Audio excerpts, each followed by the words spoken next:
إن الحمد لله نحمده ونستعينه ونستغفره ونعوذ بالله من شرور أنفسنا وسيئات أعمالنا من يهده الله فلا مضل له ومن يضلل فلا هادي له وأشهد أن لا إله إلا الله وحده لا شريك له وأشهد أن محمدًا عبده ورسوله أما بعد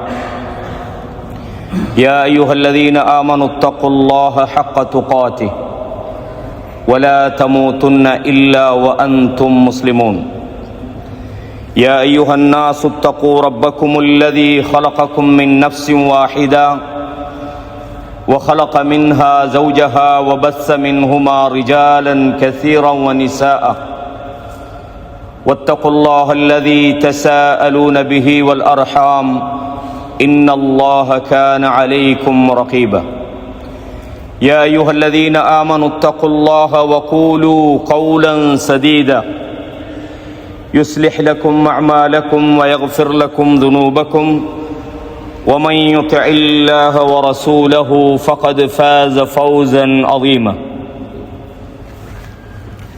கண்ணியமான இஸ்லாமிய சகோதரர்களே, சகோதரிகளே, தாய்மார்களே,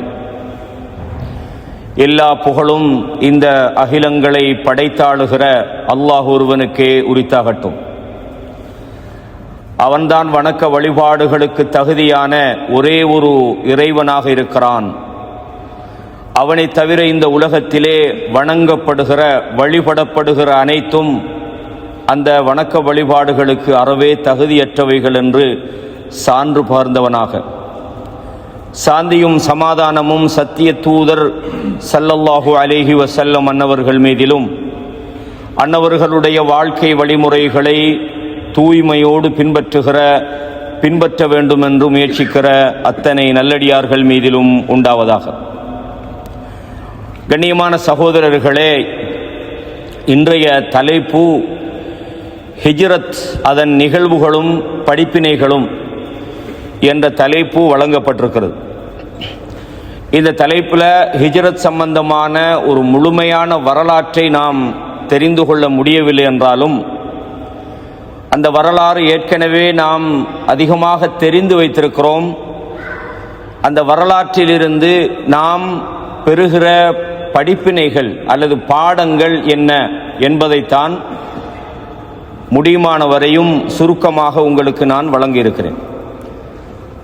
கடந்த என்னுடைய உரையில் முஹர்ரம் மாதத்தினுடைய சிறப்புகள் சம்பந்தமாக சொல்கிற போது இந்த ஹிஜ்ரத் சம்பந்தமான ஒரு விஷயத்தை நான் நினைவுபடுத்தினேன். வருடத்தினுடைய கணிப்பு முறைக்காக ஹிஜ்ரத்தினுடைய நிகழ்வு பயன்படுத்தப்பட்டது. அதனால தான் நாம் முஹர்ரம் மாதத்தை ஹிஜ்ரியுடைய மாதத்தினுடைய ஆரம்பம் என்று சொல்றோம். இந்த ஹிஜ்ரத்தை உமர் பின் கத்தாப் ரலியல்லாஹு அன்ஹு அவங்க தான் என்ன செஞ்சாங்க, இந்த ஆண்டை நடைமுறைப்படுத்தினார்கள். அதற்கான காரணத்தை சொல்கிற போது அல் ஹிஜ்ரத்து ஃபர்ரகத் பைனல் ஹக்கி வல் பாத்தில், ஹிஜ்ரத் என்பது ஹக்கையும் பாத்திலையும் பிரிக்கக்கூடிய ஒரு நிகழ்வாகும். அல்லாஹ்வுடைய தூதர் சுமார் 13 வருட காலம் மக்காவிலே இருந்தார்கள். அந்த மக்காவிலே மிகவும் கொடுமைப்படுத்தப்பட்டார்கள். மக்காவிலிருந்து தாயிஃபுக்கு சென்று அங்கே தனக்கு அபயம் கிடைக்குமா என்று முயற்சி செய்தார்கள். அதே போல அங்கும் அவர்கள் மிகவும் சோதனையோடு அங்கிருந்து திரும்பி வந்தார்கள். அந்த சோதனையோடு நின்று விடாமல் இன்னும் முயற்சி செய்தார்கள். கடைசியாக மதீனாவிலே சில இளைஞர்களை அல்லாஹ்வுடைய தூதர் சந்தித்த போது தன்னுடைய நபித்துவத்தை எடுத்து வைத்து இதற்கு உதவி செய்யுமாறு சொன்னார்கள். அந்த இளைஞர்கள் தான் மதீனாவிலே சென்று அல்லாஹ்வுடைய தூதருடைய வருகையை, இப்படி முஹம்மத் யூதர்கள் தங்களுக்கு நபி வருவார் என்று சொல்லிக்கிட்டு இருக்கிறாங்க, அந்த நபி மக்காவிலே வந்து விட்டார் என்று அடையாளங்களை சொன்னார்கள். அதன் பிறகு மதீனாவாசிகள் 2 தடவைகள் அல்லாஹ்வுடைய தூதரிடத்திலே உடன்படிக்கை செய்தார்கள். இந்த உடன்படிக்கைக்கு வரலாற்றிலே பைஅத்துல் அகபா என்று சொல்வார்கள். அகபாவுடைய உடன்படிக்கை. இந்த அகபாவுடைய உடன்படிக்கை 2 தடவைகள் செய்யப்பட்டது. முதலாவது தடவையிலே மதீனாவில் உள்ள 12 கோத்திர தலைவர்கள் வருகை தந்திருந்தார்கள். அல்லாஹ்வுடைய தூதரிடம் உடன்படிக்கை செய்தார்கள், இஸ்லாத்தை ஏற்றுக்கொண்டார்கள். அதன் பிறகு அல்லாஹ்வுடைய தூதர் அவர்களோடு முஸ்அப் இப்னு உமைர் ரலியல்லாஹு அன்ஹு அவங்களை என்ன செஞ்சாங்க, அனுப்பி வச்சாங்க. முஸ்அப் இப்னு உமைர் ரலியல்லாஹு அன்ஹு அவங்க மக்கா மதீனாவுக்கு சென்று அஸ்அத் இப்னு ஜுராரா ரலியல்லாஹு அன்ஹு அவங்களோட வீட்டில் தங்கி மதீனாவினுடைய எல்லா பிரதேசங்களுக்கும் இந்த தாவாவை எத்தி வைத்தார்கள். அதன் பிறகு 13வது ஆண்டு ஹஜ்ஜிலே 2வது தடவையாக சுமார் 73 பேர் வந்தாங்க. அல்லாஹ்வுடைய தூதரிடத்திலே ரகசியமான முறையிலே ஒரு உடன்படிக்கை செய்தார்கள் மினாவிலே வைத்து. அந்த உடன்படிக்கையும் அகபா என்று சொல்வார்கள். அதுதான் அல் அகபத்துல் குப்ரா என்று சொல்லப்படும் 2வது அகபா உடன்படிக்கை. இந்த 2 உடன்படிக்கைகளும் அல்லாஹ்வுடைய தூதர் மக்காவிலிருந்து மதீனாவுக்கு ஹிஜ்ரத் செய்வதற்கான ஒரு முக்கியமான ஒரு நிகழ்வுகளாக இருக்கிறது. ஹிஜ்ரத்தோட ஏன் இதை ஞாபகப்படுத்துறேன்டா, இதுக்கும் அதுக்குமான ஒரு சம்பந்தம் இருக்குது. கஅப் இப்னு மாலிக் ரலியல்லாஹு அன்ஹு அவங்க தபூக் யுத்தத்துக்கு போகல. அந்த போக இல்லைன்றத மிக கவலையாக தெரிவித்த நேரத்தில் ஒரு செய்தி சொல்றாங்க, நான் பத்ர் போர்க்களத்தில் கலந்து கொள்ளல, பத்ர் மக்களுக்கு மத்தியிலே மிக பிரபல்யமானதாக இருந்தாலும் கூட நான் அகபாவிலே கலந்து கொண்டிருக்கிறேன், அது மிக விசேஷமான ஒரு சந்திப்பு என்று அகபாவை சொல்கிறார்கள். அப்ப இந்த அகபாவுடைய இந்த உடன்படிக்கை என்பது இது ஒரு முக்கியமான ஒரு நிகழ்வு. இன்ஷா அல்லாஹ் அதை ஒரு தனியான ஒரு பாடத்தில் நாங்கள் ஃபுல்லா படிப்போம். அதிலே அல்லாஹ்வுடைய தூதர் வெறுமனே அல்லாஹ்வுடைய தூதரை பொறுத்தவரையும் ஒரு நபியாக மட்டும் இருந்தாங்க என்றது மட்டுமல்ல, அவர் மிகச்சிறந்த ஒரு ஆளுமை மிக்க ஒரு தலைவராக இருந்தார்கள். திட்டங்களை தன்னுடைய விஷயங்களை எப்படி கொண்டு போகணும்ன்றதுல மிக மிக அழகாக திட்டமிடுவார்கள். அல்லாஹ்வுடைய வழிகாட்டுதல் அவர்களுக்கு இருந்தது, மிக அழகாக திட்டமிட்டார்கள். அந்த சந்திப்பு அல்லாஹ்வுடைய தூதர் மதீனாவுக்கு போறதுக்கு முதல்ல மதீனாவாசிகளிடம் உறுதியான சில ஒப்பந்தங்களை வாங்கினாங்க. நான் மதீனாவுக்குள்ள வந்தால் நீங்கள் உங்கள் உயிர்களுக்கு பொருள்களுக்கு பாதுகாப்பு கொடுப்பதை போல நீங்கள் எனக்கு பாதுகாப்பு தருவீங்களா என்று மௌத்தின் மீதே அந்த நபித்தோழர்கள் மதீனாவில் இருந்து வந்தவங்க என்ன செஞ்சாங்க, உடன்படிக்கை செய்தார்கள். அதுக்கு பிறகுதான் அல்லாஹ்வுடைய தூதர் மதீனாவை நோக்கி செல்லுமாறு சஹாபாக்களுக்கு சொன்னாங்க. நிறைய பேர் மதீனாவுக்கு போனாங்கன்றதை நாங்கள் படிக்கிறோம். பொதுவாக இந்த ஹிஜ்ரத் சம்பந்தமாக நாம் தெரிந்து கொள்வதற்கு இன்னும் ஒரு முக்கியமான விஷயத்தை நாங்கள் தெரிந்து கொள்ளணும். அல்லாஹு தஆலா குர்ஆன்ல சூரத்துல் அன்ஃபால்ல 72வது வசனத்தில் சொல்றான், இன்னல்லதீன ஆமனு வஹாஜரு, எவர்கள் ஈமான் கொண்டு ஹிஜ்ரத்தும் செய்கிறார்களோ, வஜாஹது பி அம்வாலிஹிம் வ அன்ஃபுஸிஹிம் ஃபீ சபீலில்லாஹ், தங்களுடைய பொருளாதாரத்தாலும் உயிர்களாலும் அல்லாஹ்வுடைய பாதையில் அவர்கள் போராடுகிறாரோ, வல்லதீன ஆவௌ வ நஸரு, அவர்கள் அல்லாஹ்வுக்காக உதவி செய்கிறார்களோ, உலாயிக பஅதுஹும் அவுலியாஉ பஅத், அவர்கள் சிலர் சிலரை சார்ந்திருக்கிறார்கள். எனவே ஹிஜ்ரத் செய்வது என்பது மிக முக்கியமான ஒன்று. வல்லதீன ஆமனு வலம் யுஹாஜிரு, எவர்கள் ஈமான் கொண்டு ஹிஜ்ரத் செய்யவில்லையோ, அல்லாஹ் சொல்றான், மாலக்கும் மின் விலாயத்திஹி மின் ஷை, அல்லாஹ் உங்களுக்கு அவர்களோடு எந்த விதமான நட்பும் கிடையாது என்று அல்லாஹு தஆலா சூரத்துல் அன்ஃபால்ல சொல்லி காட்டுறான். கண்ணியமானவர்களே, இந்த ஹிஜ்ரத்தை பொறுத்தவரையும் உங்களுக்கு தெரியும், மக்காவிலே அல்லாஹ்வுடைய தூதர் நபியாக வந்ததில் இருந்து இந்த தூது செய்தியை அவர்கள் எப்போது பகிரங்கமாக எடுத்து சொல்ல ஆரம்பித்தார்களோ அவர்களுக்கு மிக கடுமையான எதிர்ப்புகள் ஆரம்பித்தது. எதிர்ப்புன்றதை பொறுத்தவரையும் அல்லாஹ்வுடைய தூதருடைய மக்காவுல அவங்களோட குடும்பத்தார் தான் அவங்களுக்கு பகிரங்கமான எதிரிகளாக இருந்தார்கள், எல்லாம் நெருங்கினவர்கள். முதலாவதாக அல்லாஹ்வுடைய தூதர் இந்த செய்தியை வச்ச நேரத்தில் அவருடைய தந்தையின் சகோதரர் தான் மண்ணளி போட்டார். எங்கிருந்து தனக்கு ஆதரவு வரணுமோ அந்த இடத்துல இருந்து மிக பலமான ஒரு எதிர்ப்பு ஆரம்பமாகிறது. தப்பல்லக் அலிஹாதா ஜமாஅத்தனா, உனக்கு கேடு உண்டாகட்டும், உனக்கு அழிவு உண்டாகட்டும், இதுக்கா எங்களை எல்லாம் ஒன்று திரட்டினா அப்படின்னு சொல்லி உனக்கு காலம் காலமாக அழிவு உண்டாகட்டும் என்று சொல்லி அபூலஹப் என்ன செய்கிறான்? பகிரங்கமாக எதிர்க்கிறான். அல்லாஹு தஆலா ஒரு சூறாவை இறக்கினான், தப்பத் யதா அபீ லஹபின் வதப். அது மாத்திரமல்ல, அதை தொடர்ந்து அல்லாஹ்வுடைய தூதருக்கும் தூதரை ஈமான் கொண்டவர்களுக்கும் மிக பலமான எதிர்ப்புகள், பயங்கரமான தொல்லைகளை கொடுத்தாங்க. இந்த ஹக்க அந்த பூமியில அல்லாஹ்வுடைய தூதர் எந்த பூமியில பிறந்தாங்களோ, எந்த பூமியில குற்றம் சொல்ல முடியாத, விமர்சனம் பண்ண முடியாத முழு மக்காவாசிகளாலும் நம்பிக்கையானவர், அவர் உண்மையைத்தான் சொல்லுவார், அவர் பொய் சொல்ல மாட்டார் என்று எந்த மக்கள் அந்த தூதரை சான்று பகர்ந்தார்களோ, அது அல்லாஹ்வுடைய தூதர் அந்த செய்தியை சொல்ல முன்னுக்கு கூட என்ன செய்றாங்க? கன்ஃபார்ம் பண்றாங்க. உங்களை தாக்குவதற்காக எனக்கு பின்னால், இந்த மலைக்கு பின்னால் ஒரு படை வருகிறது என்று சொன்னா நம்புவீங்களா என்று கேட்டாங்க. நீங்க நம்பாம இருக்கிறதுக்கு எப்பதான் பொய் சொன்னீங்க? நீங்க பொய்யே சொல்ல மாட்டீங்கள் என்று சாட்சியம் சொல்கிறார்கள். அப்படிப்பட்ட அல்லாஹ்வுடைய தூதர் இந்த தூது செய்தியை கொண்டு போய் முதலாவது வரகா பின் நௌஃபல்ட்ட சொன்ன நேரத்தில் அவர் சொல்றாரு, உம்முடைய சமுதாயம் உங்களை இந்த மக்காவை விட்டு வெளியேற்ற போகிறார்கள். அல்லாஹ்வுடைய தூதர் சொன்னாங்க, அவ முஹ்ரிஜியஹும், என்ன வெளியேற்ற போறாங்களா? என்ன காரணம்? இப்ப நாங்க ஒரு இடத்துல போறோம், உங்களை ஊரை விட்டு வெளியேற்ற போறோம்டா, எது கைக்கும் அன்றைக்கு செஞ்ச என்ன சரியோ அப்படி என்ன சரி நம்மள ஒன்று இருக்குமா இல்லையா? அல்லாஹ்வுடைய தூதர்கிட்ட வெளியேற்ற அளவுக்கு ஒண்ணும் இல்லை. அவங்களுக்கு தெரியும் அல்லாஹ்வுடைய தூதர் அவ்வளவு கஷ்டங்களை சகித்துக் கொண்டார்கள். அதன் பிறகுதான் சுமார் நபித்துவத்தினுடைய 5வது ஆண்டு நபித்தோழர்களுக்கு அவ்வளவு சோதனைகள் சொன்னாங்க. அபிசீனியா, ஹபஷா என்ற இடத்துல ஒரு நல்ல ஒரு அரசன் இருக்கிறான், அங்க நீங்க போங்க, இதை விட உங்களுக்கு அங்க உங்களோட மார்க்கத்தை பின்பற்றதுக்கு அவனால உங்களுக்கு எந்த ஒரு பிரச்சனையும் வராது என்று முதலாவது ஹிஜ்ரத் போறாங்க. சஹாபாக்கள் 2 கட்டமாக போறாங்க. நபித்துவத்தினுடைய 5வது 6வது ஆண்டுகள்ல போறாங்க. அந்த அபிசீனியா ஹிஜ்ரத் என்பதும் தனியான ஒரு தலைப்புல முழுமையா பேசப்படும். அங்க போய் சிலர் என்ன செய்யறாங்கன்னா, மக்காவிலே சிலர் இஸ்லாத்துக்கு வந்துட்டாங்கன்னு சொல்ல செய்தியை கேள்விப்பட்டு சிலர் திரும்பி வராங்க. அப்பையும் கொடுமைகள் அவர்களுக்கு தொடர்ந்தது. அதுல முக்கியமாக சொல்லலாம் முஸ்அப் இப்னு உமைர் ரலியல்லாஹு அன்ஹு.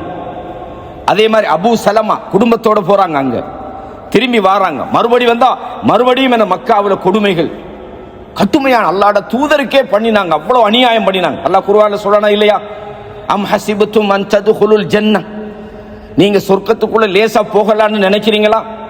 வலம்மா யஅதிகும் மஸலுல் லதீன ஹலூ மின் கப்லிக்கும், உங்களுக்கு முன்னால் வந்தவர்களுக்கு ஏற்பட்ட சோதனை கஷ்டங்கள் உங்களுக்கு வராம நீங்க சொர்க்கம் போகலாம்னு நினைக்கிறீங்களா? மஸ்ஸத்துஹுமுல் பஸா வத்தர்ரா, அவர்களுக்கு துன்பங்களும் கெடுதிகளும் சோதனைகளும் அவர்களை பிடித்தது. வஸுல்ஸிலு, அவர்கள் ஆட்டி வைக்கப்பட்டார்கள்.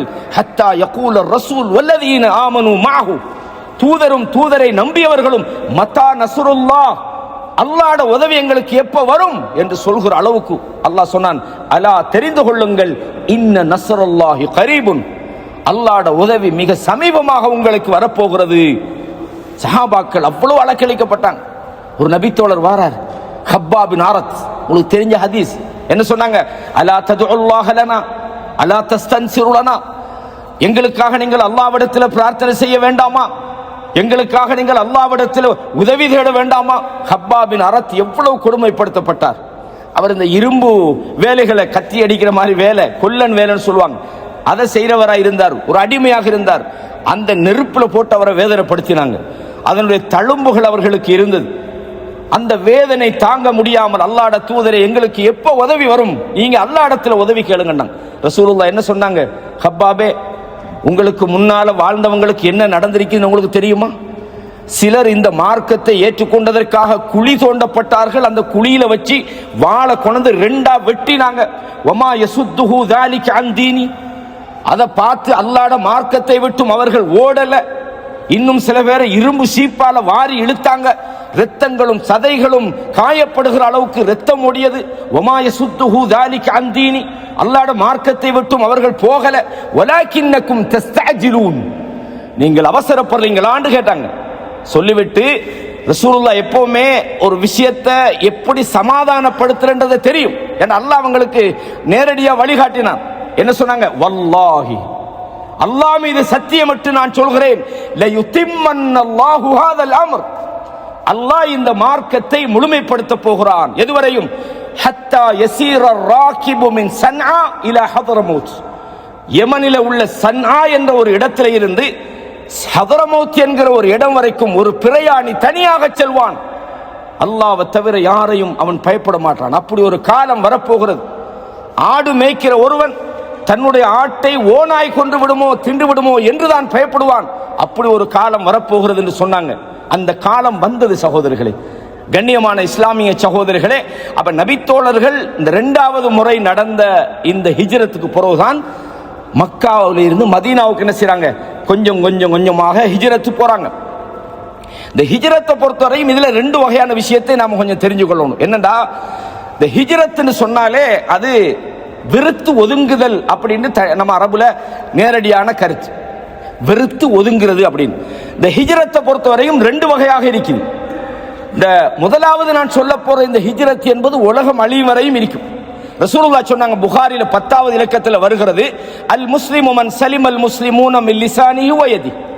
ஒரு முஸ்லிம் யார் என்றால் அவனுடைய நாவினாலும் கரத்தினாலும் ஏனைய முஸ்லிம்கள் ஈடேற்றம் பெறுவார்கள். நான் ஒழுங்கான முஸ்லிம் என்று சொல்லணும்டா, என் நாவால் பிறருக்கு நாம் அநியாயம் பண்ணக்கூடாது, என்னுடைய கரத்தால் நான் பிறருக்கு அநியாயம் பண்ணக்கூடாது. அப்படி செய்யாம இருந்தா தான் ஒழுங்கான முஸ்லிம்.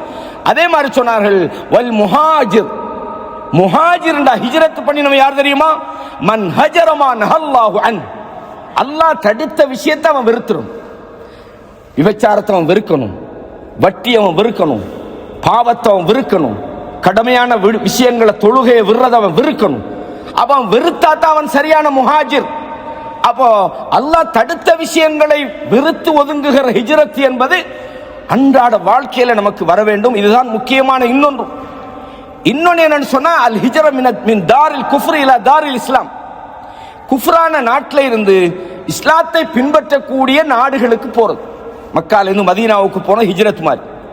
இதே மாதிரி இன்னொரு ஹிஜ்ரத் இருக்கிறது. என்னண்டா, நீங்க மார்க்கத்தை பின்பற்ற முடியாத ஒரு இடத்துல இருந்து பின்பற்றுவதற்கு முடியுமான ஒரு இடம். சில நேரம் அந்த இடம் ஹபஷா மாதிரி காவிர்கள் ஆட்சி செய்யற இடமா கூட இருக்கலாம். நஜ்ஜாசி வாழ்ந்தாரு, நஜ்ஜாசி முஸ்லிமா இருக்கலாம், அந்த நாடு இஸ்லாத்துல இல்ல. ஆனா ரசூல் அங்க போய் சொன்னாங்கடா, மக்காவில உங்களுக்கு செய்ய முடியாத விஷயத்தை என்ன செய்யலாம், ஹபஷால போய் செய்யலாம் என்ற அடிப்படையில் சொன்னாங்க. இந்த ஹிஜ்ரத்தும் இருக்கிறது. இதே மாதிரி இன்னொரு விஷயம் இருக்குது ஹிஜ்ரத். அது ஒரு மனிதர் 100 கொலை செஞ்சார். ஒரு அறிஞர்கிட்ட போய் கேட்கிறார், நான் 100 கொலை செஞ்சிட்டேன், சஹீஹ் முஸ்லிம்ல வருகிறது, எனக்கு தௌபா இருக்குதான்ற. அந்த அறிஞர் சொல்றாரு, தௌபா உனக்கா, 100 கொலையா? இல்லையோ இல்லைன்னா அவருடைய அந்த அந்த ஆத்திரம் தாங்க முடியாம அவரையும் கொலை செஞ்சு கம்மல பிஹிமியா 100 கொலையாக மாத்திட்டார். ஏன்னா அவருடைய அந்த ஆதங்கம், இப்படி தப்பு செஞ்சனா அல்லாஹ் இடத்துல எனக்கு தௌபா இருக்குமா? எப்பவுமே ஆலிம்கள் ஃபத்வா கொடுக்கும் போது சும்மா கண்ணை மூடிக்கிட்டு உனக்கெல்லாம் எப்படி தௌபா, உன்னையெல்லாம் அல்லாஹ் மன்னிப்பானா, நீ நல்லா நரகத்தான் போன்னு யாருக்கும் சொல்லப்படாது. ஏன்னா நமக்கு தெரியாது, நமக்கு முன்னால இவன் நரகத்துக்கு போவான்னு நினைக்கிற மாதிரியான ஆட்கள் திருந்திடுவாங்க. அபூ சுஃபியான் எவ்வளவு எதிரியா இருந்தாரு, காலித் இப்னு வலீத் எவ்வளவு எதிரியா இருந்தாரு. நாங்க ரலியல்லாஹு அன்ஹுன்னு சொல்றோமா இல்லையா? எனவே நம்ம அவசரப்படப்படாது. இவர் அவசரப்பட்டார். ஏன்னா அல்லாஹ் சொல்றான், அல்லாஹ் எல்லாத்தையும் மன்னிக்கிறேன்றான். அப்போ அவர மனசு கேட்கல. இன்னொரு அறிஞர்கிட்ட போறாரு, நான் இப்படி செஞ்சுட்டேன், எனக்கு மன்னிப்பு இருக்கிறான்ற. அப்ப உடனே அவர் சொல்றாரு, அல்லாஹ்வுக்கும் அந்த மன்னிப்பு கடல் யார் திற போட போறா, அல்லாஹ் இடத்துல நீ மன்னிப்பு கேளு. ஆனா ஒரு நிபந்தனை சொல்றார், இந்த இடத்துல நீ நிக்காத, இத்ஹப் பிஅர்தின் கதா வ கதா, ஒரு இடம் இருக்குது இந்த மாதிரி இடத்தை சொல்லி அந்த இடத்துக்கு நீ போ. ஃபஇன்ன பிஹா உனாசும், அங்கே சில மனிதர்கள் இருக்கிறார்கள், ஃபஅபுதில்லாஹ தஆலா மஅஹும், அவங்களோட சேர்ந்து அல்லாஹ்வை வணங்கு. வலா தர்ஜி இலா அர்தி, இந்த இடத்துக்கு நீ திரும்பி வந்துடாத. ஏ ஃபஇன்னஹா அர்து சூ, இது மோசமான ஒரு இடம் என்று சொல்றான். அப்படின்னு சொன்னால் பாவம் செய்வதற்கு தூண்டுற ஒரு இடத்தை விட்டு ஒரு ஆள் போகணும். எனவேதான் இப்னு கஸீர் ரஹிமஹுல்லாஹ் அவங்க தன்னுடைய அஹ்காமுல் ஹிஜ்ர் வல் ஹிஜ்ரா ஃபில் இஸ்லாம் தான் அவங்களுக்கு புத்தகம் இருக்குது. அதுல இமாம் பகவி ரஹிமஹுல்லாஹ் சொல்ற ஒரு செய்தியை கொண்டு வராங்க. அன்னஹு யஜிபு அலா குல்லி மன் கான பிபலதின் துஅமலு ஃபீஹில் மஆசி, பாவங்கள் நடைபெறுகிற ஒரு இடத்துல வாழக்கூடிய ஒருவருக்கு என்ன கடமை என்று சொன்னால், அங்கே அந்த பாவத்திலே இருந்து மீள முடியாத ஒரு சூழ்நிலையிலே வாழுகிறவருக்கு கடமை என்னன்னு சொன்னால் அதை செய்ய முடியுமான ஒரு இடத்துக்கு நகர்வது கட்டாயம் என்று இமாம் பகவி சொல்றதை கொண்டுட்டு வரான். இது முக்கியமாக இந்த தலைப்புல கவனிக்க வேண்டிய முக்கியமான விஷய சகோதரர்களே. அதே போல அல்லாஹு தஆலா நபித்தோழர்களை சொல்ற நேரத்தில் அவங்க செஞ்ச செயல்களை சேர்த்து தான் அதுல முன்மாதிரின்னு சொல்றான். நீங்க குர்ஆன்ல பார்க்கலாம், சூரத்து தௌபாவினுடைய 100வது வசனத்தில் அல்லாஹ் சொல்றான், வஸ்ஸாபிகூனல் அவ்வலூன். அஸ்ஸாபிகூன் முன் சென்றவர்கள், முந்தி சென்றவர்கள், ஆரம்பத்திலே முந்தி விட்டவர்கள் யார்?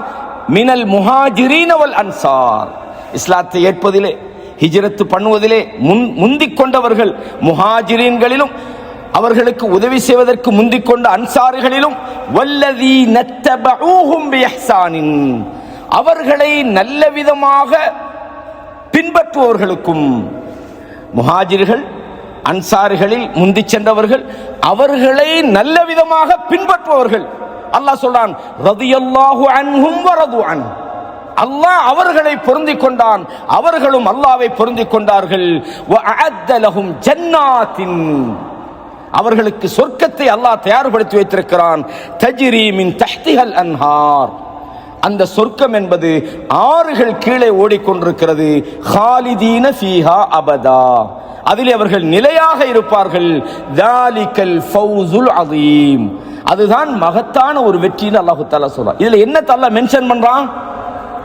அஸ்ஸாபிகூனல் அவ்வலூன் மினல் முஹாஜிரீன், ஹிஜ்ரத் பண்ணியவர்களிடத்திலும், அவர்களுக்கு உதவி செய்தார்களே, அதுல முந்திக் கொண்டார்களே அந்த அன்சாரிகளிடத்திலும், அவர்களை நல்ல விதமாக பின்பற்றுறவங்க. உலகம் அழிவரையும் இந்த ஹிஜ்ரத் செஞ்சவங்களையும் அன்சாரிகளையும் அவர்களை நல்ல விதமாக பின்பற்றுவவர்களுக்கும் அல்லாஹ் சொல்றான், அல்லாஹ் அவர்களை புரிந்து கொண்டான், அவர்களுக்கு மகத்தான ஒரு வெற்றி இருக்கிறது, சொர்க்கம் இருக்கிறது என்று அல்லாஹு தஆலா சொல்றான். எனவே இந்த ஹிஜ்ரத்தில் அதை வெறும் சம்பவமாக நாம் படிக்கிறதல்ல முன்மாதிரி. ஹிஜ்ரத் என்பது எப்படிப்பட்ட ஒரு சம்பவம் தெரியுமா, எப்படி போனாங்க தெரியுமா, எப்படி என்னவெல்லாம் இதல்ல. இந்த சம்பவத்தில் நமக்கு என்ன பாடம், இதான் நம்ம படிக்கிற நோக்கம். வெறுமனே மாஷா அல்லாஹ் ஹிஸ்டரியை சொன்னா எல்லாருக்கும் நல்லா பிடிக்கும், நல்ல ஒரு ஹிஸ்டரி அப்படி அல்ல. அதில் நமக்கு என்ன எடுக்க வேண்டி இருக்கிறது என்பதுதான் முக்கியமானது. உங்களுக்கு தெரியும், நபிமார்கள் கூட இப்ராஹிம் அலைஹிஸ்ஸலாம் ஹிஜ்ரத் பண்ணாங்க. அவங்களோட சொந்த ஊர் ஈராக். எங்க வந்தாங்க? மிஸ்ருக்கு வந்தாங்க, அங்கேயும் பிரச்சனை, பலஸ்தீனத்துக்கு போனாங்க. அதே மாதிரி மூசா அலைஹிஸ்ஸலாம் இன்னி தாஹிபுன் இலா ரப்பி, ஹிஜ்ரத் போனாங்க. லூத் அலைஹிஸ்ஸலாம் அல்லாஹ் சொல்றான் குர்ஆன்ல ஹிஜ்ரத் போனாங்க. அப்ப நபிமார்கள் பொதுவாக இந்த மார்க்கத்தை எடுத்து சொன்ன போதெல்லாம் அவர்கள் துன்பம் இழைக்கப்பட்டார்கள், அநியாயம் இழைக்கப்பட்டார்கள், அல்லாஹ்வுடைய பாதையிலே நாடு துறந்தார்கள். அது மாத்திரமல்ல, அபூபக்கர் சித்திக் ரலியல்லாஹு அன்ஹு அவங்களும் ஹபஷாவை நோக்கி போனாங்க. போன நேரத்தில் தான், அதாவது பர்குல் கிமாத் என்ற ஒரு இடத்துல இப்னு தகீனா என்றவர் பார்க்கிறாங்க. புகாரில 3905 வருது. கேட்கிறாங்க, எங்க போறீங்கன்னு கேட்கிறாங்க. அபூபக்கர் சித்திக் சொல்றாங்க, என்ன இந்த மக்கள் என்னுடைய மார்க்கத்தை பின்பற்ற விடுறாங்க இல்ல, எனக்கு அநியாயம் பண்றாங்க, அதனால நான் இங்கிருந்து வெளியேறி போறேன். அவங்க சொல்றாங்க, உங்களை மாதிரி நல்ல ஆட்கள் எல்லாம் ஊரை விட்டு போகலாமா, நீங்க உங்களோட மார்க்கத்தை நீங்க பின்பற்றுங்க, நான் உங்களுக்கு பொறுப்பா இருக்கிறேன். அவர் குறைஷிகளோட பேசுறாரு. ஆனா குறைஷிகள் சொல்றாங்க, ஒரே ஒரு நிபந்தனை தான், இவர் இவர வணக்கங்களை பப்ளிக்கா செய்யப்படாது. ஏன்னா மக்கள் இவருடைய குர்ஆன் ஓதுதலை கேட்கிறாங்க, இதனால எங்கட குழந்தைகள் பெண்கள் எல்லாம் வழிகட்டு போறாங்க. நீண்ட சம்பவம் சுருக்கமா சொல்றேன். அப்ப அவர் சொல்றாரு என்னது, இல்ல அபூபக்கர் சித்திக் சொல்றாங்க ரலியல்லாஹு அன்ஹு, அப்ப நான் என்னுடைய வணக்க வழிபாடுகளை நான் வீட்டில் வச்சுக்கொள்றேன். வீட்டில் இருந்து அவருக்கு ஹக்கில் வாழ்றவங்களுக்கு அது கொஞ்ச நாளைக்கு தான் ஒரு விஷயத்தை என்ன செய்யலாம், ஹக்க வெளியில சொல்றது என்பது அவங்களோட பிளட்ல உள்ள விஷயம், அதை கட்டுப்படுத்த இயலாது. கொஞ்ச நாளைக்கு போற முடிவெடுக்கிறாங்க, நான் வீட்டுக்குள்ளே வெளியே என்ன செய்வோம், குர்ஆன் ஓதும், தொழுவுறது, குர்ஆன் ஓதுறதுன்னு அதை கேட்கறதுக்கு மக்கள் கூடிட்டாங்க. மறுபடியும் இப்னு தகீனாட்ட போறாங்க. என்ன நீங்க சொன்னீங்க, இந்த பாருங்க அவரு சத்தம் போட்டு ஓதுறாரு, எங்கட பெண்கள் எல்லாம் சின்ன பிள்ளைகள் எல்லாம் போய் நிக்கிறாங்க அப்படின்ற உடனே 2ஆம் முறை சொல்றாரு, அபூபக்கரே நான் என்ன அடிப்படையில் உங்களுக்கு பாதுகாப்பு தந்தேன், இப்படித்தான் விஷயம், உங்களோட பாதுகாப்பை நீங்களே வச்சுக்கொள்ளுங்கன்னு சொல்லி அபூபக்கர் சித்திக் வாபஸ் வாங்கினாங்கன்றதை பார்க்கிறோம். அப்ப இந்த மாதிரி பொதுவாக ஹக்க பொறுத்தவரையும் அதை பின்பற்ற முடியாத ஒரு சூழல் வரும்போது ஹிஜ்ரத் என்பது இயற்கையா வரும். நாமளே சில நேரங்கள் நம்மளோட ஊர்ல இருப்போம், நம்மளோட கொள்கையை பின்பற்ற முடியாத சில நேரங்கள், மிக நெருக்கடியான இந்த இடத்துல இருந்தா பாவத்துக்குள்ள வாழ வேண்டிய ஒரு சூழ்நிலை, இந்த இடத்துல இருந்தா பிதஅத்துகளுக்குள்ள வாழ வேண்டிய ஒரு சூழ்நிலை என்கிற நிலவார நேரத்தில் அந்த மார்க்கத்தை பின்பற்ற ஒரு சூழலை தேடி போறது என்பது மிகச்சிறந்த ஒரு விஷயம்ன்றதை நாங்கள் இதில் இருந்தெல்லாம் படிச்சு கொள்ளலாம். முதலாவது இந்த ஹிஜ்ரத்தில் நாங்கள் படிக்கிற பாடம் என்ன? இந்த சம்பவம் நமக்கு தெரியும். ரசூலுல்லாஹி ஸல்லல்லாஹு அலைஹி வஸல்லம் அவங்களும் நபித்தோழர்களும் மக்காலிருந்து மதீனாவுக்கு போனாங்க. ஆரம்பத்தில் நபித்தோழர்கள் ஹபஷாவுக்கு 2 முறை போனாங்க, திரும்பி வந்தாங்க. 2வது அக்கபா உடன்படிக்கைக்கு பிறகு நபித்தோழர்கள் கொஞ்சம் கொஞ்சமாக போக ஆரம்பிச்சாங்க. இப்படி போக ஆரம்பிச்சா ரசூலுல்லாஹ் போகல. எப்பவுமே ரசூலுல்லாஹ் மக்களுடைய நலன்ல என்ன செய்வாங்கன்னா கவனம் எடுப்பாங்க. எல்லாருக்கும் முந்தி அவங்க பாதுகாப்பா போயிட்டு நீங்க வர மாதிரி வந்து கொள்ளுங்கன்னு போறது தலைவர் அல்ல, எல்லாரும் போறாங்க.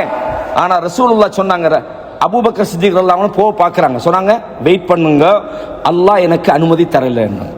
அப்ப அல்லாஹ் எப்ப அனுமதி கொடுக்கறான்னு சொன்னா, இப்படி ஹிஜ்ரத்து போற நேரத்துல மக்கத்து குறைஷிகளுக்கு விளங்குது இவங்களோட கொள்கையை அழிக்கணும். அதான் குறைஷிகளுடைய அந்த மக்கால வாழ்ந்த குறைஷிகள் காபிர்களோட நோக்கம் என்னன்னா இந்த கொள்கையை இல்லாமக்கணும். பல முயற்சி செஞ்சு பார்த்தாங்க, அநியாயம் பண்ணி பார்த்தாங்க. அது மாத்திரம் இல்ல, ஹபஷாவுக்கு அவங்க போன பிறகும் அப்பயும் விடல. இவங்க அங்க போய் ஸ்ட்ராங் ஆகினாங்கடா மறுபடி நமக்கு பிரச்சனை ஆகும், இந்த கொள்கையை வளர்த்துருவாங்கன்னா அங்க போயும் தடுத்தார்கள். அதுலயும் ஃபெயிலியர் ஆகினாங்க. கடைசியாக ஹிஜ்ரத்து போறவங்களை, அதாவது அபூ சலமாவுடைய மனைவிய குழந்தைய தடுத்தாங்க. இப்படி பல அதுலயும் பிரச்சனை கொடுத்தாங்க. ஹிஜ்ரத்து போறவங்க அவங்களோட பொருளாதாரத்தை எடுத்துட்டு போகும்போது ஷுஐபு ரூமி அவருடைய பொருளாதாரத்தை முழுமையா பறிச்சாங்க. இப்படியெல்லாம் கொடுத்தாங்க. அது மாத்திரமல்ல, அல்லாஹ்வுடைய தூதர் வேற ஒரு ஊருக்கு போய் அவர் அங்க இவர்களுக்கு அதிகாரம் கிடைச்சா கண்டிப்பா மறுபடி நம்மளுக்கு எதிர்த்து வருவார் என்பதற்காக இந்த ஹிஜ்ரத்தையும் தடுத்தாங்க, முயற்சி செய்தார்கள்.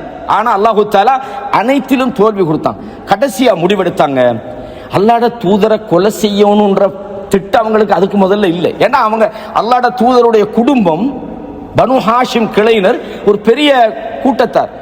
யாராவது கொலை செஞ்சா அவங்களை என்ன செய்வாங்க, யுத்தம் பண்ணுவாங்க, எதிர்ப்பாங்க. அதனால கொலை செய்யற அளவுக்கு தைரியம் வரல.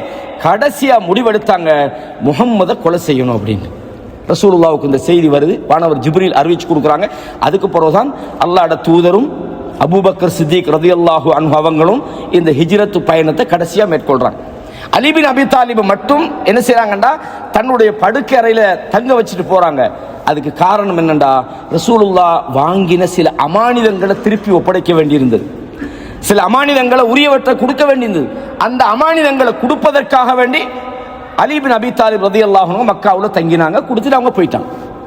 இப்ப இதுல முதலாவது நம்ம தெரிஞ்சு கொள்ள வேண்டிய விஷயம் என்னன்னா, எல்லா விஷயங்களிலும் நாம் செய்யக்கூடிய செயல் அல்லாஹ்வுக்காக இருக்கும். இந்த இஹ்லாஸ் என்பதை இந்த ஹிஜ்ரத்துல நாங்க படிக்கலாம். ரசூலுல்லாஹ் சொன்னாங்க, சஹீஹ் புகாரியில முதலாவது இலக்கமாக இந்த செய்தி பதிவாக இருக்கிறது, இன்னமல் அஅமாலு பின்னியா, செயல்கள் எல்லாம் எண்ணங்களை கொண்டுதான் இருக்கிறது. எண்ணங்கள் இல்லாம ஒரு செயல் இல்லை.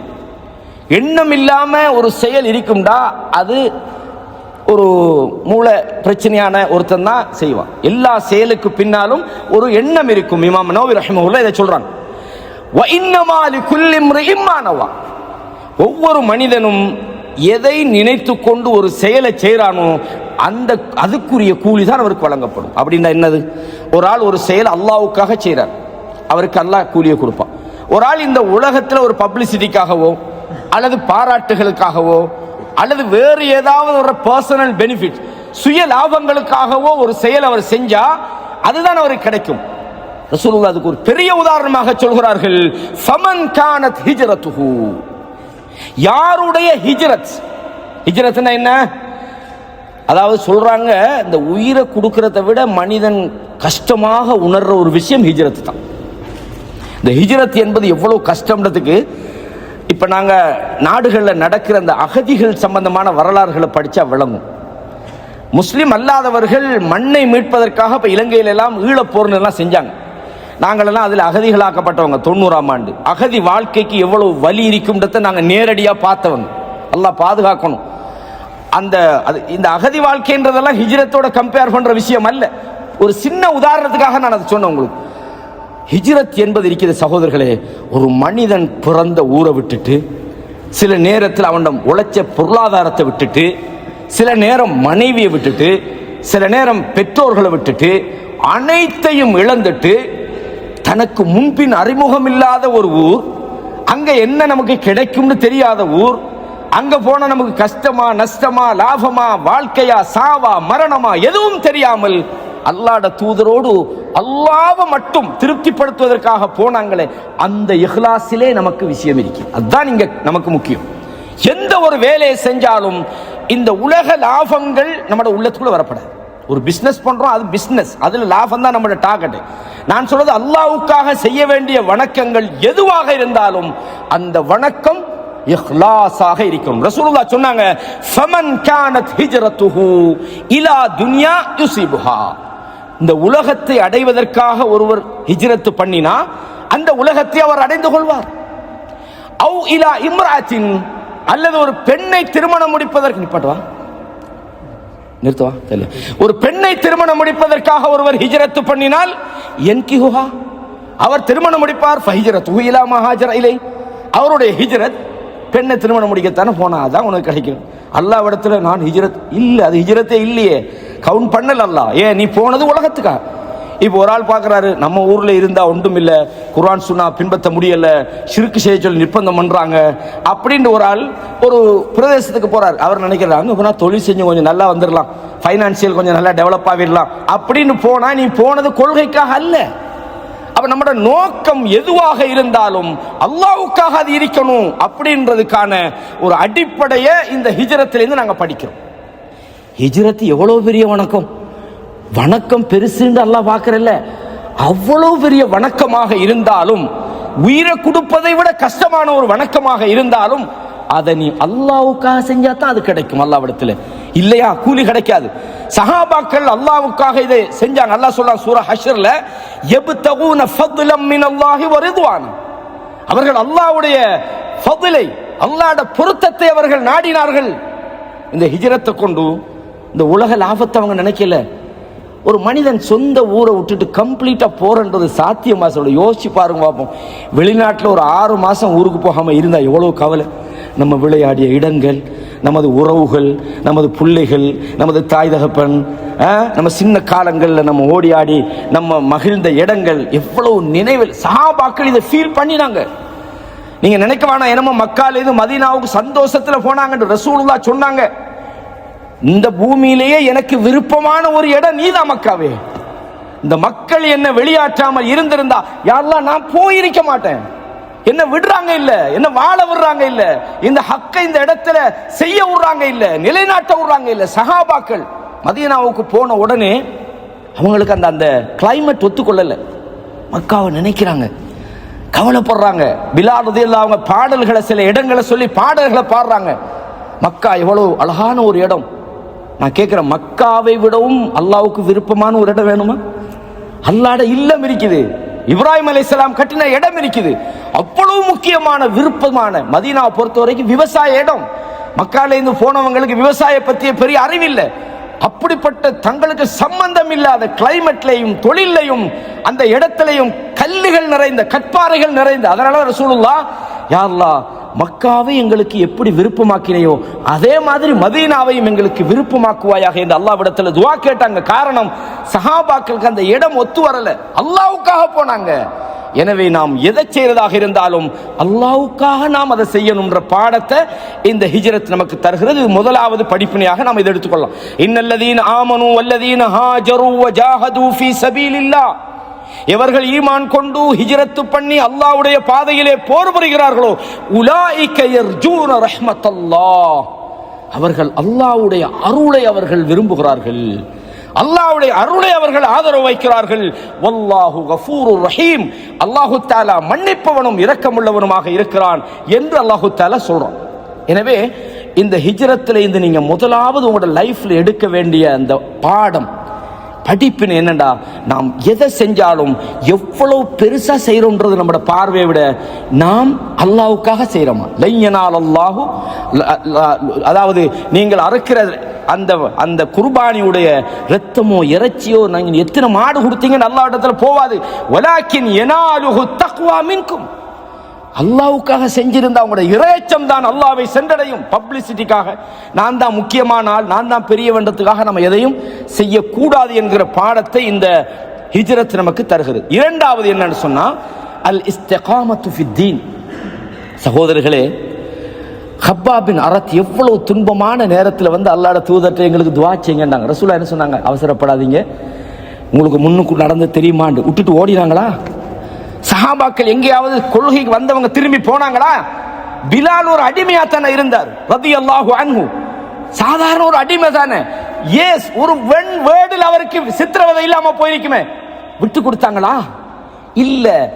நபித்தோழர்கள் தங்கட கொள்கைய 13 வருட காலம் மக்காவிலே எவ்வளவு துன்பம் வந்தாலும் சகித்து அதிலே உறுதியாக இருந்தார்கள் என்பது மட்டுமல்ல, தங்களுடைய கொள்கைக்காக எதை வேணும்னாலும் இழப்பதற்கு தயாரான ஒரு நிலைக்கு வந்தாங்க. அந்த இஸ்திகாமத்தில் நமக்கு பாடம் இருக்குது. சில நேரங்களில் நாங்க சேத்துல நட்டின கம்பு மாதிரி ஆகிடப்படாது. சேத்துல நட்டின கம்பு தெரியுமா என்ன செய்யுது? இங்கிட்டு வேண்டாம் அசைக்கலும், அங்கிட்டு வேண்டாம் அசைக்கலாம், சேத்துல நட்டிக்குது. நமது கொள்கைன்றது சந்தர்ப்பத்துக்கு மார்க்கம் தானே, அது புறவு பார்த்து கொள்ளல, இஸ்திக்பார் செஞ்சு கொள்ளல. இப்போ பிசினஸ் முடிப்போம், அப்படி பார்ப்போமா? இல்ல, ஹராம் தான் ஒதுங்கணும். இதான் இஸ்திகாமத். அல்லாஹ் என்ன சொல்றான்? யா அய்யுஹல், அப்படி அல்லாஹ் சொல்றான், இன்னல்லதீன காலு ரப்புனல்லாஹ், எவர்கள் எங்களது ரப்பு அல்லாஹ் என்று சொல்லி சும்மஸ்தகாமு, அதுல இஸ்திகாமத்தாக உறுதியாக அவர்கள் இருக்கிறார்களோ, தத்தனஸ்ஸலு அலைஹிமுல் மலாயிகா, அவர்களிடத்திலே மரண நேரத்திலே வானவர்கள் வந்து இறங்குவாங்க. அல்லா தகாஃபு வலா தஹ்சனு, பயப்படாதீங்க, கவலைப்படாதீர்கள். வஅப்ஷிரு, நற்செய்தி பெற்றுக் கொள்ளுங்கள். பில் ஜன்னத்தி அல்லதி குன்தும் துஅதூன், எவ்வளவு கஷ்டம் வந்தாலும் நீங்க மார்க்கத்தை விடல, எவ்வளவு சோதனை வந்தாலும் இந்த மார்க்கத்தை நீங்க விட்டு கொடுக்கல, எவ்வளவு சோதனை வந்தாலும் நீங்கள் தளரல, பயப்படல, விமர்சனங்களுக்கு அஞ்சல, உங்களை நீங்க கேவலமானவர்களாக கருதல, விட்டு கொடுக்கல, உறுதியாக நீங்கள் இருந்த காரணத்தால் வானவர்கள் நற்செய்தி சொல்கிறார்கள் என்பதை பார்க்கிறோம். சூரா அல் ஃபுஸ்ஸிலால 30ஆம் வசனத்தில் அல்லாஹ் சொல்றான். இதே மாதிரி சூரா அல் அஹ்காஃப்ல 13-14 சொல்றான், உலாயிக அஸ்ஹாபுல் ஜன்னah, அவர்கள் சொர்க்கவாதிகளாக இருக்கிறார்கள். ஹாலிதீன ஃபீஹா, அதிலே நிரந்தரமாக இருப்பார்கள். ஜஸாஅம் பிமா கானூ யஅமலூன், அவர்கள் செய்தவைகளுக்கு கூலியாக அந்த சொர்க்கம் அவர்களுக்கு வழங்கப்படும். அப்ப இரண்டாவது என்ன? அல் இஸ்திகாமா, மார்க்கத்தில் இஸ்திகாமத்தாக இருப்பது. மூணாவது சகோதரர்களே, சில விஷயங்களை நம்ம தியரியாக எல்லாம் பண்ணலாம். இப்ப நான் மார்க்கத்தில் இஸ்திகாமத்தை பத்தி உங்களுக்கு பேசுறேன். என்னோட இஸ்திகாமத் எப்போ உங்களுக்கு விளங்கும்டா, நான் ஒரு பிரச்சனையில மாட்டணும், அப்பதான் என் இஸ்திகாமத்துல உண்மையான நிலைமை விளங்கும். நான் ஒரு ஈமான்தாரின்னு நான் சொல்லலாம், ஈமான் என்பது முக்கியம் அப்படின்னு நான் சொல்லலாம், நம்பலாம். அந்த ஈமான் அல்லாஹு தஆலா அந்த ஜிஹாத கடமையாக்கின நோக்கத்தை சொல்லும் போது அல்லாஹ் சொல்றான், எதுக்கு தெரியுமா கடமையாக்கிறோம்? எவர்கள் உண்மையாளர்கள் எவர்கள் பொய்யர்கள் என்பதை நாம் பார்ப்பதற்காக. போராட்டம் இறங்கும் போதுதான் இந்த முனாஃபிக்கள் கொஞ்சம் பேர் சொன்னாங்க, எங்களுக்கு எப்போ யுத்தம் கடமையாக்கப்படும் அப்படின்னு. யுத்தம் கடமையாக்கப்பட்ட போது இந்த காட்டு கழுதைகள் மாதிரி விரண்டோடினாங்க. உண்மை என்னடா, ஈமான் என்பதை நாங்க பேச்சால் அல்லது எண்ணத்தால் நாங்க எப்பவும் நமக்கு சேஃபாக, நமக்கு எந்த தொந்தரவும் இல்லாத டைம்ல நாங்க ஈமான சொல்லலாம், அதுல உறுதியா இருக்கலாம். ஆனா அந்த முஹப்பத் எப்ப வெளியாகும் தெரியுமா? உங்களுக்கு வாழ்வா சாவாண்டு ஒரு கட்டம் வரும், வாப்பாவா மார்க்கமாண்டு ஒரு கட்டம் வரும், பிசினஸா அல்லாஹ்வாண்டு ஒரு கட்டம் வரும். அந்த நேரத்தில் நீங்க உறுதியாக இருந்தா அதுதான் உண்மையான இஸ்திகாமத், அதுதான் உங்களோட முஹப்பத்துடைய, உங்களுடைய அன்பு வெளிப்படுவதுடைய முக்கியமான இடம். அல்லாஹ் என்ன சொல்றான்? வமினன் நாஸி மன் யத்தஹிது மின் தூனில்லாஹி அந்தாதன், மனிதர்கள் சில பேர் இருக்கிறாங்க, அல்லாஹ்வை விட்டு இணை தெய்வங்களை அவர்கள் எடுத்துக் கொள்கிறார்கள், அல்லாஹ் அல்லாதவைகளை அவர்கள் வணங்குகிறார்கள். யுஹிப்பூனஹும் கஹுப்பில்லாஹ், அல்லாஹ்வை நேசிக்கிற மாதிரி நேசிக்கிறாங்க. அல்லாஹ்னு சொன்னா உள்ளத்துக்குள்ள ஒரு பயம் வருது. முஹிதீன் அப்துல் காதர் கத்தஸல்லாஹு சிர்ரஹுல் அஸீஸ் என்றார். என்னடா இது உண்ட பிரச்சனை? ரப்புக்கு கூட இவ்வளவு மரியாதை இல்லை, ஷாஹுல் அமீது ஆண்டவரே கத்தஸல்லாஹு சிர்ரஹு, என்ன கத்தஸல்லாஹ்? அல்லாஹ் சொல்றான், அல்லாஹ் அல்லாதவைகளை கடவுள்களாக எடுத்துக் கொள்கிறார்கள். வல்லதீன ஆமனு அஷத்து ஹுப்பன் லில்லாஹ், ஈமான் கொண்டவர்கள் இருக்கிறாங்களே அல்லாஹ்வை கடுமையாக நேசிக்கிறார்கள். அஷத்து ஹுப்பன், ஹுப்புல ரொம்ப கடுமையாக அல்லாஹ்வை நேசிக்கிறார்கள் என்று அல்லாஹ் தஆலா சூரத்துல் பக்ரால 165 சொல்றான். இந்த நேசத்துக்கு நான் அடிக்கடி ஒரு குர்ஆன் வசனம் சொல்லுவேன், இந்த தலைப்புல சொல்லலன்னா அது பொருத்தமில்லை. இந்த நேசம் எப்படி அதை விளங்கணும். இந்த நேசம்ன்றது இது இந்த சகோதரர்களே, இது நம்மளோட பிராக்டிக்கல் லைஃப்ல அப்ளை பண்றதுக்கான விஷயம். நம்ம அல்லாஹ்வை நேசிக்கிறோம்டா என்ன நேசிக்கிறோம்? அந்த நேசம் எந்த கட்டத்தில் வெளியே வரணும், அது எப்படி நம்ம செயல்படுத்தணும்? சஹாபாக்களோட ஹிஜ்ரத்தில் நமக்கு முன்மாதிரி. அல்லாஹ் சொல்றான் சூரா தௌபால 24வது வசனத்தை எடுத்து பாருங்க. குல், நபியே நீங்கள் சொல்லுங்கள். என்ன சொல்லுங்கள்? இன்கான ஆபாவுக்கும், உங்களுடைய வாப்பா, பெற்றோர்கள், தந்தைமார்கள். இந்த உலகத்தில் வாப்பாவை யார் சரி விட்டு கொடுப்போமா? நம்மட கண்ணுக்கு முன் அதையும் நான் தான் விட்டு கொடுக்குறேன். சில விதிவிலக்கான ஆள் கிடைக்கல. நான் விதிவிலக்கான ஆக்களை பற்றி பேசல, பொதுவாக சொல்றேன். தந்தைக்கு சுகம் இல்லை, உயிருக்கு போராடுறார். இப்போ ஃபோன் வருது உங்களுக்கு, பயான்ல உட்காடுறீங்க, யாராவது இங்கே உட்காருவீங்களா? உடனே எழும்பி அடுத்த ஃப்ளைட்டு தான் பார்ப்பீங்க. ஒரு உலகத்தில் ஆக டாப் லெவல்ல மனுஷன் விரும்புகிற ஒரு உறவு தந்தை. பாப்பாக்கு என்ன சரின்னா இங்க நமக்கு உசுறு போகுது, அவ்வளவு வேதனை வலி. எங்கிருந்தாலும் நாங்க போறோமா இல்லையா? அல்லாஹ் சொல்றான் இன்கான ஆபாவுக்கும், நீங்க உலகத்தில் ஆக விரும்புகிற உங்கள் தந்தைமார்களாக இருந்தாலும், அபுனாவுக்கும், உங்களுடைய பிள்ளைகளாக இருந்தாலும், இஹ்வானுக்கும், உங்களுடைய சகோதரர்களாக இருந்தாலும், அஸ்வாஜுக்கும், உங்களுடைய மனைவிகளாக இருந்தாலும்.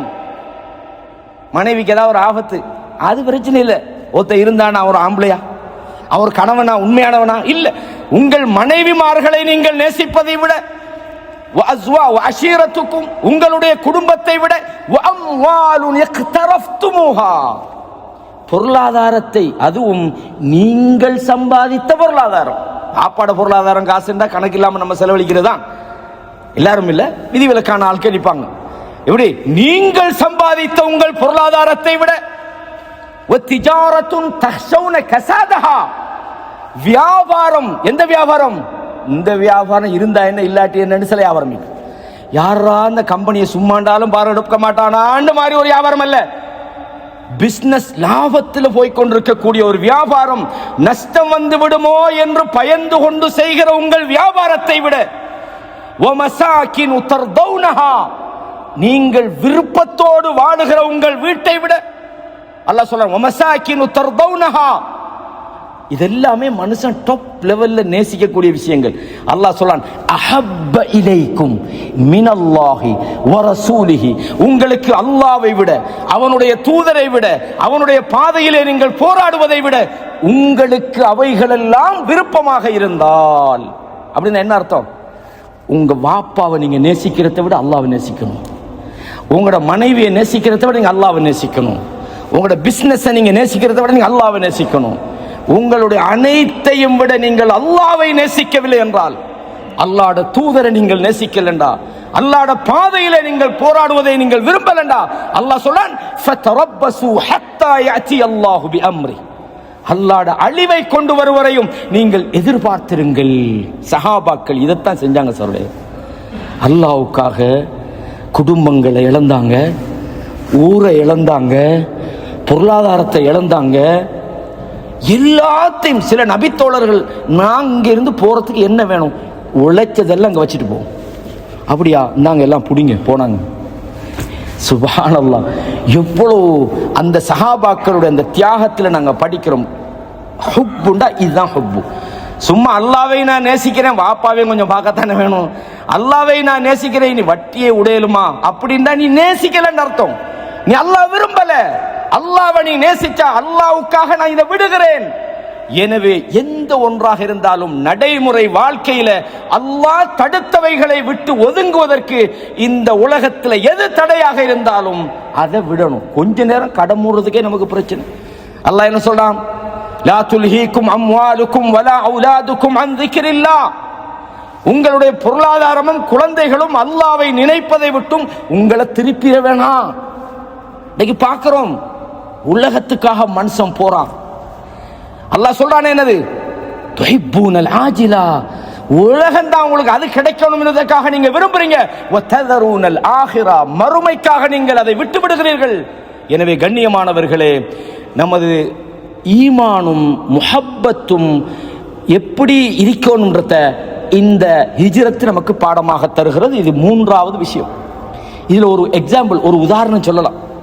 இந்த ஹிஜ்ரத்னு நான் சொல்லக்கொள்ள, அபூ சலமா ரலியல்லாஹு அன்ஹு அவங்க ஏற்கனவே ஹபஷாவுக்கு போய்த்து வந்திருக்கிறாங்க. வந்து இங்க பார்த்தா இங்க மறுபடி பிரச்சனை ஆகி, அவங்க மார்க்கத்தை பின்பற்ற விடுறாங்க இல்லை, அவங்களை தொந்தரவு படுறாங்க. அப்ப முதலாவது அகபா நடந்தது, அந்த முதல் அகபாவோட இவர் மதீனாவை கிளம்பிட்டார். அந்த முஸ்அப் இப்னு உமைர் போனாங்களே, அதுக்கு பிறகு அபூ சலமா போறார். ஏற்கனவே ஹபஷாவுக்கு போயிட்டு வந்துட்டாங்க. அபூ சலமா ரலியல்லாஹு அவங்க போற நேரத்தில் ஒரு சம்பவம் நடக்குது. என்னன்னு கேட்டா, அவங்களோட மனைவி உம்மு சலமா, அதே மாதிரி சலமா அவங்களோட மகன், 3 பேரை ஏற்றிக்கிட்டு ரெடி ஆகும்போது மனைவியோட குடும்பம் வந்துட்டாங்க. வந்து சொல்றாங்க, நீங்க அபூ சலமா நீங்க போங்க, பிரச்சனை இல்லை, எங்கட பிள்ளைய நீங்க எப்படி கொண்டுகிட்டு போகலாம், நாங்க அனுமதி தர மாட்டோம். மனைவியோட குடும்பத்தை அப்ப இந்த பெண்ணும் பிள்ளையும் நிப்பாட்டிட்டாங்க. உடனே அபூ சலமான குடும்பத்தாரிங்க, அவங்களும் காவிர்கள் தான், அவங்களுக்கு இன்னொரு ரோசம் வருது. இங்க வாங்க, உங்க பிள்ளைய நீங்க எடுத்துக்கொள்ளுங்க, எங்க பிள்ளைய தந்துருங்க. யார குழந்தை எங்க குடும்பத்துக்குள்ளது, பாப்பா வழிக்கு தானே குழந்தை போகும், தந்துட்டு நீங்க. இப்போ அபூ சலமா மதீனாவுக்கு போயிட்டார், உம்மு சலமா தனிய, குழந்தை அவங்களோட அபூ சலமாவுடைய குடும்பத்தில் பராமரிப்புல. 1 வருஷம் சகோதரர்களே, 1 நாள் 2 நாள் அல்ல, 1 வருஷம் போறது. அந்த அபுத்தஹ்ன்ற ஒரு இடம் மக்காட எல்ல மதீனாவுக்கு போற, அதுல போய் இருந்து அழுவாங்க. 1 வருஷத்துக்கு மேலால இந்த குடும்பத்தை சேர்ந்த அவங்களோட, அதாவது சாச்சாட ஒரு மகான் ஒரு ஆள் பார்த்துட்டு, எதுக்கப்பா இந்த பெண்ணுக்கு இவ்வளவு சித்திரவதை கொடுக்குறீங்க, இந்த மிஸ்கீனாவை நீங்க அவரோட கணவரோட சேர்த்து விடலாமே, அனுப்பலாம்னு குடும்பத்தார் அனுமதி கொடுக்குறாங்க. அதுக்கப்புறம் குழந்தையை கொண்டு இவங்க தன்னந்தனியா போறாங்க. அல்லாஹ் அக்பர், தன்னந்தனியாக போறாங்க சௌரலே. அந்த நேரத்தில் தான் தனியாக யாரும் இல்லை, உஸ்மான் இப்னு தல்ஹா, அப்ப அவர் முஸ்லீமாக இருக்கல, அவங்க காண்றாங்க இந்த தன்ஐம் என்ற இடத்துக்கிட்ட போற வழியில தனியா போறாங்க. அவங்களோட வாகனத்தில் கழுதையில போறாங்க. கேட்டாங்க, நீங்க போறீங்களா, யாரோட கூட போறீங்க? அது 1 நாள் பயணமா, மணித்தேல கணக்கா? இல்ல, 1 வாரம். ரசூலுல்லாஹ் 1 வாரம் போனாங்க அந்த பயணம். ஒரு திங்கள் ஸ்டார்ட் பண்ணி அடுத்த திங்கள் வரைக்கும் எவ்வளவு களைப்பு கஷ்டம். ஒரு பெண் போறாங்களா இருந்தா அவங்களோட ஈமான கொஞ்சம் பாருங்க சகோதரர்களே. நாமெல்லாம் யாரு? அல்லாஹு தஆலா குர்ஆன்ல சில எக்ஸாம்பிள் சொல்லும் போது மோமின்களை சொல்லல, பெண்ணை சொல்றான். லரபல்லாஹு மஸலன் லில்லதீன ஆமனு இம்ராஅத ஃபிர்அவுன், ஈமான் கொண்டவர்களுக்கு அல்லாஹு தஆலா ஃபிர்அவுனுடைய மனைவியில ஒரு உதாரணம் சொல்கிறான். பாருங்க, அங்க பாருங்க. இது காலத் ரப்பி பினிலி இந்தக பைத்தன் ஃபில் ஜன்னah, அல்லாஹ் எனக்கு சொர்க்கத்துல ஒரு வீடு கட்டு, வனஜ்ஜினி மின் ஃபிர்அவுன வஅமலி வனஜ்ஜினி மினல் கௌமில் ஸாலிமீன், ஃபிர்அவுன்ல இருந்து அவன் அநியாயத்திலே என்னை காப்பாத்து என்று சொன்ன அந்த பெண்ணிலே உங்களுக்கு உதாரணம் என்று அல்லாஹ் சொல்றான். பெண்களும் சில நேரம் முன்மாதிரி மிக்கவர்களா தனியா போறாங்க சகோதரர்களே. அல்லாஹ் அக்பர். இதெல்லாம் அப்ப அபூ சலமா சும்மா போய் பார், கவலை இல்லாம மனைவியும் பிள்ளை வச்சுட்டாங்க. ஏற்கனவே அவர் ஹபஷாவை கூட்டி போனார். இவ்வளவு வேதனை, ஆனாலும் மார்க்கமா, அல்லாட மார்க்கமா, மனைவி பிள்ளையாண்டு வந்தா மார்க்கத்துக்கு முக்கியத்துவம் கொடுத்தார்கள் சகோதரர்களே. இதுதான் ஒரு நிறைய உதாரணங்களை சொல்லலாம். அப்ப அந்த பெண்மணி மதீனாவை சென்றடைந்தார்கள் என்ற வரலாறை பார்க்கிறோம். இதே மாதிரி இன்னொரு விஷயம் இருக்கிறது. என்னன்னு கேட்டா, நம்முடைய திட்டமிடல்கள் சரியா இருக்கணும், அதே நேரம் அல்லாஹ் மேல தவக்குல் வைக்கணும். நிறைய பேர் என்ன செய்வாங்கடா, தவக்குல் வைப்பாங்க, பிளான் பண்ண மாட்டாங்க. இன்னும் கொஞ்சம் பேர் என்ன செய்வாங்கடா, நல்ல வெல் பிளான் பண்ணுவாங்க, அல்லாஹ்வை நம்ப மாட்டாங்க. இந்த ரெண்டும் கூடாது. இப்ப உதாரணமா நம்ம நினைக்கிறது தவக்குல் என்பது மனிதனுடைய அந்த செயல்பாடுகளை முடக்கிற விஷயம் அல்ல. உங்களுக்கு தெரியும், ஹதீஸ்ல வருது, ரசூலுல்லாஹ் சொன்னாங்க, லவ் அன்னக்கும் தத்தவக்கலூன அலல்லாஹி ஹக்க தவக்குலிஹி, நீங்க அல்லாஹ் மேல சரியான முறையில தவக்குல் வைப்பீங்களா இருந்தா, லரஸகக்கும் கமா யர்ஸுகு தைர், பறவைக்கு சாப்பாடு தர மாதிரி அல்லாஹ் உங்களுக்கு உணவளிப்பான். தக்து ஹிமாசன் வ தரூஹு பிதானா, காலையில அது வெறும் வயித்தோட போகுது, மாலையில அது திரும்பி வருது, வயித்தை நினைச்சிட்டு வருது. இப்ப நம்மளாம் நினைப்போம், பறவை பிளான் பண்ணிச்சா, திட்டம் போட்டுதா? இல்ல, அதுல பாட்டுக்கு போகுது. போனதில்லை. ரசூலுல்லாஹ் அந்த கூட்டுக்குள்ள உள்ள குருவிக்கு சொல்லல, எழுமிட்டு போகுது அப்படின்னா அதுல முயற்சி அது செய்யுதுன்னு அர்த்தம். எனவே தவக்குல் என்பது வெறுமனே திட்டமிடம் இல்லாம தவக்குல் இல்லை. பாருங்க, ரசூலுல்லாஹி ஸல்லல்லாஹு அலைஹி வஸல்லம் அவங்கட இந்த ஹிஜ்ரத்துல ஒரு விஷயத்தை நாங்க நல்ல பிளான் பண்ணணும், அதையும் தாண்டி நடக்கிற ஒரு விஷயம் இருக்குது. அல்லாஹ் பார்த்துக்கொள்வோம். பத்ர் போர்க்களம் அல்லாஹ் பத்ர்ல வெற்றி கொடுத்தான். சும்மா வெற்றி கொடுத்தான், வாங்க மதீனால உள்ளாக்கள் எல்லாம் கூட்டிட்டு வந்து வாங்க உங்களுக்கு வெற்றி தரணும், அப்படி இல்லை. அந்த வெற்றிக்கு பின்னால உள்ள போராட்டங்களை பாருங்க. முடியுமான அளவுக்கு அவங்க தங்களை பலப்படுத்தினாங்க, ஸ்ட்ராங் பண்ணினாங்க, திட்டம் போட்டாங்க, எதிரிகளை நெருங்கினாங்க, வாழ்வா சாவான்னு தெரிய முடியாத அளவுக்கு போனாங்க. அல்லாஹ்விடத்தில் தூதர் துஆவும் கேட்டாங்க, யா அல்லாஹ் அன்ஜிஸ்மா வஅத்தனி, யா அல்லாஹ் நீ வாக்களிச்ச உதவி எங்களுக்கு தந்துருவாயாக என்று அல்லாஹ்விடத்தில் கேட்டாங்க. எல்லாம் முடிஞ்சு அல்லாஹ் தஆலா கடைசியா தான் சொன்னார், லக்கத் நஸரகுமுல்லாஹு பிபத்ர், பத்ர் போர்க்களத்தில் உங்களுக்கு அல்லாஹ் உதவி செய்தான். அப்ப ரசூலுல்லாஹ் இந்த ஹிஜ்ரத்துக்காக என்னவெல்லாம் செஞ்சாங்கன்றது ஒரு சுருக்கமான பார்வையை நாங்க பார்த்துறோம். அபூபக்கர் போக பார்க்குறாங்க, நான் எல்லாரும் போறாங்க, அப்ப நானும் போறேன் என்ற மாதிரி. அபூபக்கர் சொல்றாங்க, ரசூலுல்லாஹ் சொன்னாங்க வெயிட் பண்ணுங்க அப்படின்னு. அப்ப அபூபக்கர் சித்திக் விளங்கிட்டு வெயிட் பண்ணுங்கன்னா ரசூலுல்லாவும் என்ன நானும் ஒன்னா தான் வர போறேன். அவங்கெல்லாம் சமயோசித அறிவுள்ளவங்க. உடனே அபூபக்கர் என்ன செஞ்சாங்கடா, 2 வாகனத்தை வாங்கிட்டாங்க, 2 ஒட்டகத்தை வாங்கிட்டாங்க. அந்த பயணத்துக்காக ஒட்டகத்தை வாங்கி அதை வளர்த்துக்கிட்டாங்க. இப்ப நான் ஏற்கனவே சொன்ன தாருன் நதுவால ரசூலுல்லாவை கொலை செய்யறதுக்கான திட்டம் போட்ட உடனே அல்லாஹு தஆலா ஜிப்ரீல் மூலமாக அறிவிச்சு கொடுத்தாங்க. அப்ப ரசூலுல்லாஹ் ஹிஜ்ரத்து போறதுக்கான தயார் நிலைக்கு வராங்க. பகல் நேரத்தில் தன்னுடைய முகத்தை மறைச்சிக்கிட்டு, பகல் நேரம்ன்றது மக்கள் வெளியில பெருசா என்ன பண்ணாங்க, புழங்க மாட்டாங்க அந்த பாலைவன வெயில். அப்ப ரொம்ப ரகசியமான முறையில் பகல் நேரத்தில் போறாங்க அபூபக்கர் சித்திகெல்லாம் வந்து. அதை பாருங்க எல்லாத்தையும் எப்படின்னு. சில விஷயம் நான் அல்லாஹ் தானே நம்புறேன், நான் எப்படி வேண்டாம்னு போ, அப்படி அல்ல. சில விஷயங்கள் அதுக்கான முறைப்படித்தான் அதை செய்யணும். இல்ல நான் தவக்குள் வச்சுக்கிறேன் அல்லாஹ்வுடைய மனகர், அல்லாஹ் நீங்க என்ன உலகத்துல மனுஷனுக்கு பயப்படுறீங்களான்னு சில தேவையில்லாத தத்துவம் எல்லாம் பேசப்படாது. ரசூலுல்லாஹ் அதுக்கு என்ன மெத்தடோ அந்த மெத்தட்ல தான் ஃபாலோ பண்றாங்க. அப்ப மறைஞ்சிக்கிட்டு போகும்போது ஆயிஷா ரலியல்லாஹு செய்தி அறிவிக்கிறாங்க, சொல்றாங்க இந்த நேரத்தில் ரசூலுல்லாஹ் வரமாட்டாங்க. அப்ப விலகி போச்சு, ஏதோ முக்கியமான ஒரு மெசேஜா தான் இருக்கும். அப்ப அந்த நேரத்தில் சொல்றாங்க அபூபக்கர் ரலியல்லாஹு அன்ஹு போய் குடும்பத்தை எல்லாம் கொஞ்சம் அனுப்புங்க, இருக்கிறவங்க அனுப்புங்க. பாருங்க ஒரு விஷயம், சும்மா அது பரவாயில்லை யார் இருந்தா எல்லாம் நம்ம தானே இல்லை, சில விஷயங்களை அதுக்கான முறையோடு தான். அப்ப சொன்னாங்க யாரும் இல்லை, யாரும் சொல்ல உங்க குடும்பம் தான் இருக்கிறாங்க, நம்ம தான் யாருமே இங்க நம்மளோட ரகசியங்களை வெளியில சொல்ற ஆட்கள் இல்லை அப்படின்னாங்க. அப்ப அதுக்கு பிறகுதான் அல்லாஹ் எனக்கு அனுமதி தந்து விட்டான். இன்னல்லாஹ கத் அதின லீ ஃபில் குரூஜ், நான் வெளியேறுவதற்கான அல்லாஹு தஆலா எனக்கான அனுமதி. இந்த செய்தியை ஃபுல்லா நீங்க படிக்கிறாய்ந்தா புகாரில 3905வது இலக்கத்துல, வேற வேற இடங்கள்ல இருக்குது, 3905வது ஹதீஸ்ல நீங்க இந்த சம்பவத்தை ஃபுல்லா பார்க்கலாம். நான் இந்த தேவையான விஷயங்களை மட்டும்தான் உங்களுக்கு சொல்றேன்.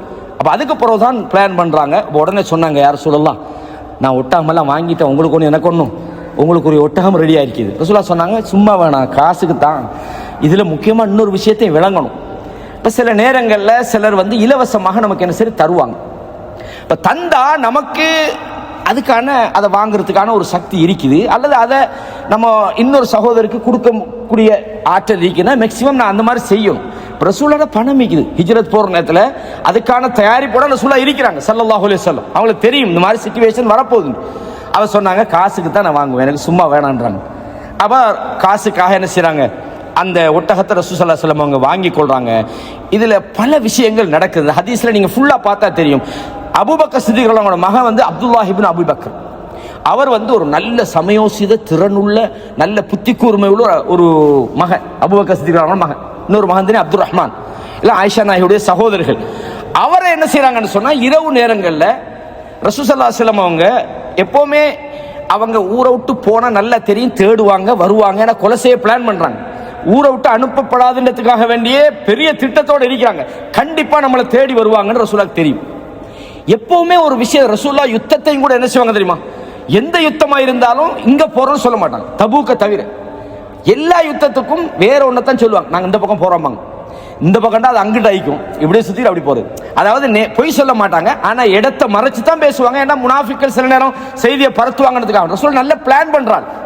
அப்ப என்ன செய்றாங்கடா, அந்த இரவோட இரவாக மதீனா நோக்கி போகாம மதீனாவுக்கு எதிர்ப்புறத்தில் யமன் பக்கத்தில் இருக்கக்கூடிய சவுர் குகைக்கு போறாங்க. சவுர் குகை இன்றைக்கு நீங்க இந்த ஹஜ் உம்ராக்கு போனவங்க அந்த குகையை போய் பார்த்துப்பீங்க, ரொம்ப உயரமானது. அதுல போய் 3 நாள் தங்குறாங்க.